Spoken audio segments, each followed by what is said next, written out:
I am known for creating some of the most attractive Sims in the Sims free play.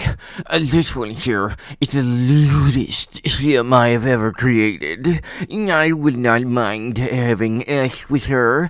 She is more attractive than any white Sim I have ever created. Look, here, my man, look, I can make a mean D2 character, but that don't mean I want to smash it. Hello, everybody, and welcome back to another video for the day. We're going back into r/justneckbeardthings, because like I've said before, sometimes people need tactical deodorant shot at them. If you guys would like to be absolutely amazing, show your support, and see more videos like this one in the near future, be sure to hit that like button, leave a comment down below to start up the wholesome internet discussions, and if you guys have not already, subscribe to the channel and turn on the notifications. You know, every time I see stuff like this, I keep on thinking, you ever kind of wonder what the people who made the My Little Pony show were thinking? Like, oh yeah, no, this is going to be a great kids show.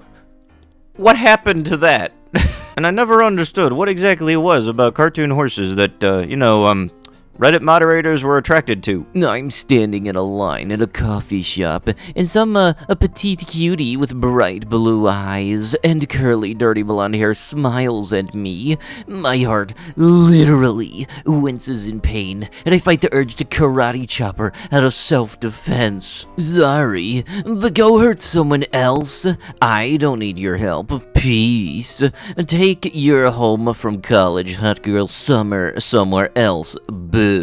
I'm not entertaining your ego. I don't want to be friends, and I'm not following you on Insta because I truly don't care where your butt cheeks are going on vacay this time.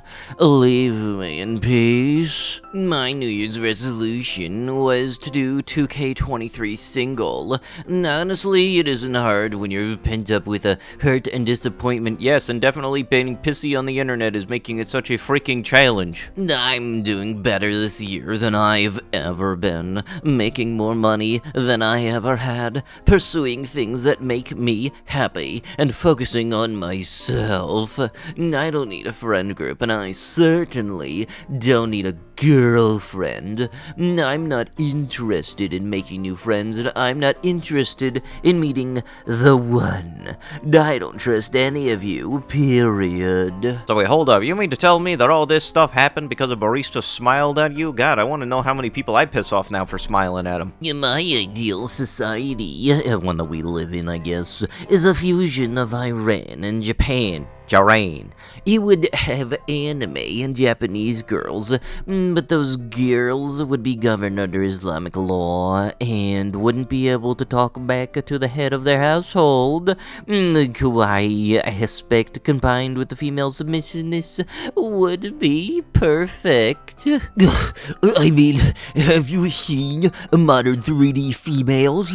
The bar of attractiveness is so low nowadays that by virtue of not twerking, demeaning men, being fat, being a feminist, or having a body count higher than your age, you are automatically more attractive than 80% of 3D females out there. And that's not even taking into account your overall personality or appearance.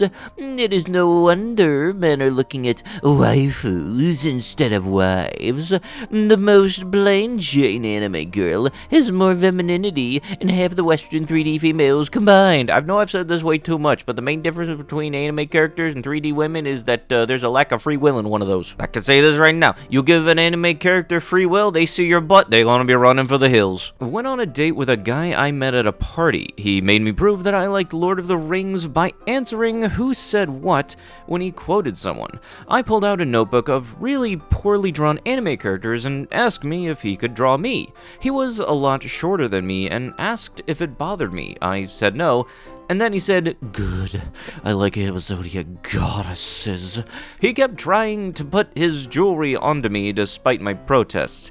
He asked what I wanted to order for food and then ignored me and ordered me something else and got frustrated I didn't eat at all.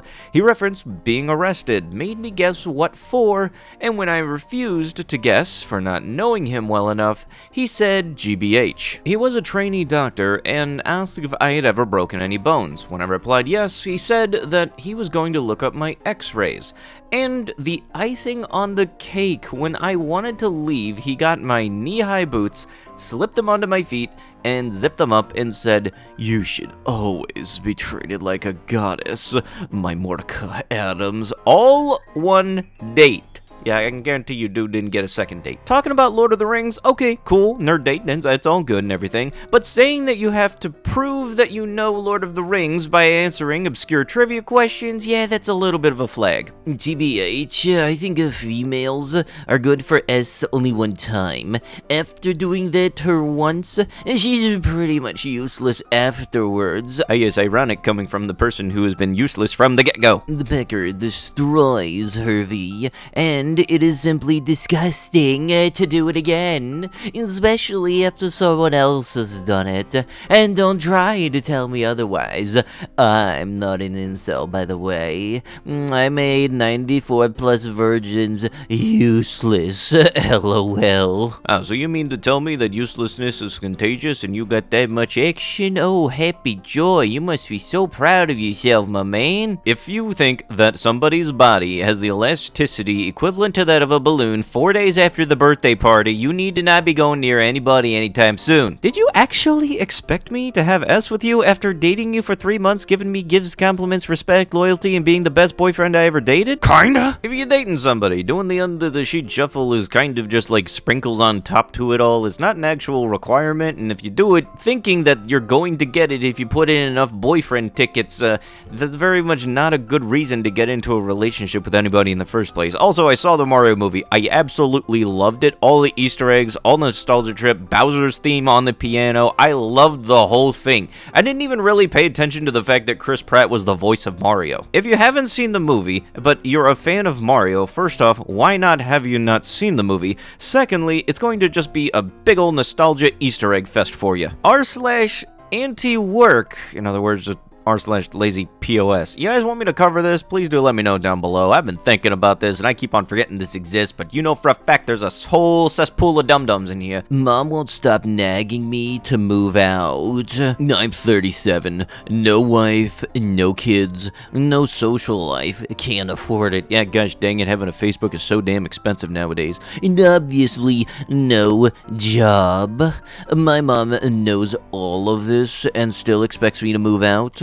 What should I do? Trolls will be blocked. Well, it looks like I'm gonna have to make an anonymous throwaway in order to cover this. Edit. Stop telling me to get a job. How dare they? It's such a horrible thing to tell someone. He doesn't want to get a job. Why tell him to get a job? Touch grace, loser. Or would that be against your religion? Mexican women not hitting the wall at 22 challenge. Difficulty impossible. Okay, I'm not gonna lie, for like a split second, I thought that was Finster. I'm 40, and I don't date girls over 24. My girlfriends are 20. I've said this in another comment, but I just want to point out that the guys behind these accounts hire us, S-workers, to hang out with them and take pictures. LMAO. Last summer, I was on a boat with 4 other women, and the guys who booked it took selfies and Snapchats with us all day, which ended up on one guy's alpha male account, where he was like, "These women flock to me." Sir, we were there because you paid us to sit in on a rented boat with you. That guy also went on weird rants about how women's age and was like, "Look at all of these 20-year-old girls I hang out with. Not like those hags over 25. Raider, half of the women on the boat were over 30, and that dung beetle and all of his followers could literally not tell. They have no freaking clue. In the strip club, they regularly ask 32-year-old strippers with kids if they are in school because they think they're 21. They cannot tell. It doesn't matter how much they screech that they can. Men are designed to have more than one woman, and women subconsciously know it. Telling you women you are gonna cheat on her during S, tell her you're going to ignore her if someone else, and she can't stop you. Watch her nut everywhere. Women want men who have other women. This having 400 something likes, I feel like is the most questionable thing about this. What the shit? But with that is going to have to be it with the video. If you guys would love to be absolutely amazing, show your support, and see more videos like this one in the near future, be sure to hit that like button, leave a comment down below to start up the wholesome internet discussions, and if you guys have not already, subscribe to the channel and turn on the notifications. I'll be sure to see you guys in the next one. Thank you so much for watching, and bye-bye.